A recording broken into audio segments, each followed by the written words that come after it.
তোমাদের উৎপাদনের উপর আজকে চতুর্থ 4 নম্বর পার্ট ক্লাস। আমরা ব্যয় নিয়ে আলোচনা করতেছিলাম। ব্যয়ের অনেকগুলো কীভাবে ব্যয় বের করতে হয় এটা তোমাদের দেখাইছিলাম।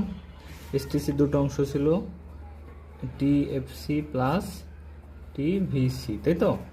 আর এলটিসি মানে হলো দীর্ঘকালীন মোট ব্যয়, এর একটা অংশ শুধুমাত্র টিভিসি, এটা নিশ্চয়ই তোমাদের মনে আছে। এরপরে এসএসি স্বল্পকালীন গড় ব্যয়, কয়টা অংশ? দুটো অংশ, এএফসি প্লাস এভিসি। এলএসি সূত্র কি দেখাইছিলাম?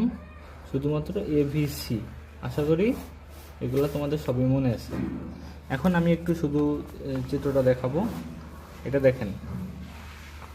টিভিসি মূলত এসটিসি আগে শুরু করি। এসটিসি শুরু হবে এখান থেকে, এসটিসি